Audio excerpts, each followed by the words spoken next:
Hello everybody.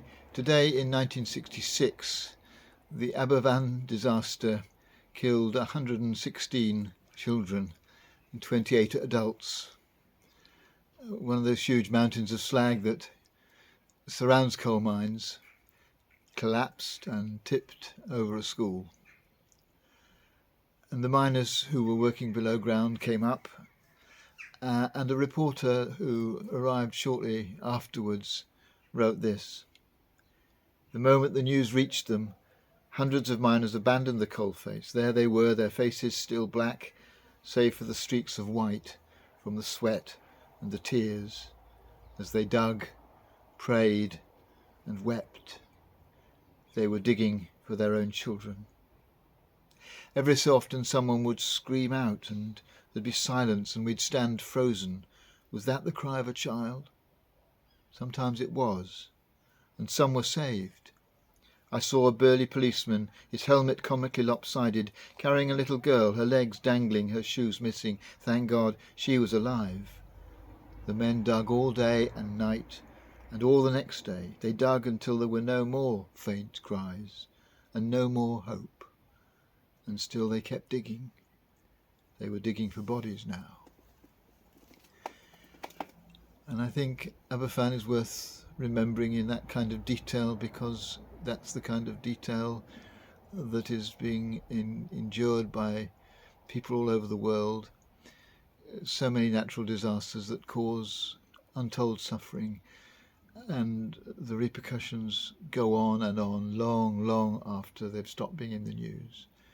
And it's worth remembering today those who suffer in that way.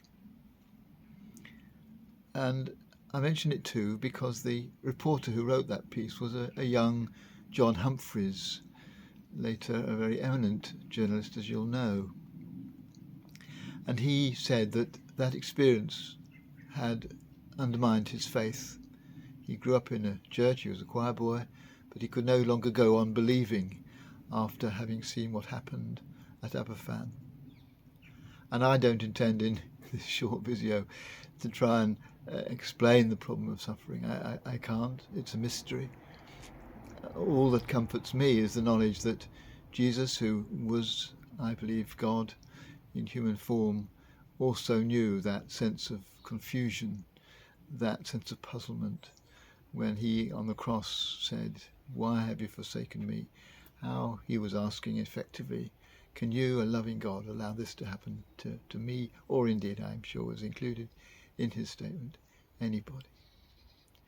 But I mention it too because that young reporter John Humphreys has said in writing about this that his faith might have returned in time, but it didn't, and it never will, he implied, because of the way the church is.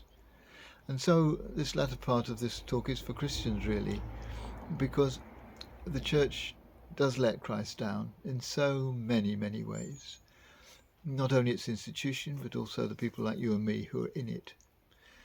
And so today, whilst I can't do anything to explain the suffering that so many people experience and link it in with God's love, I can do something about the image that Christianity presents to the world. I can do my part to make sure that what is presented as someone who is a Christian is as near as I can get it to being worthy of the Christ who started the faith.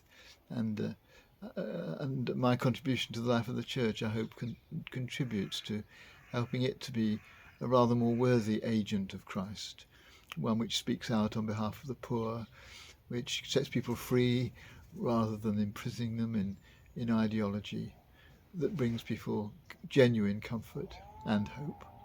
And so today, all I can do about those who suffer in the way that so many do is to try and feel with them and pray for them. At least I can do something more practical to help those who are not Christians to see some value in the faith by making sure that I live up to the example of Christ as best I can and contribute to making the church a worthy vehicle of his message today.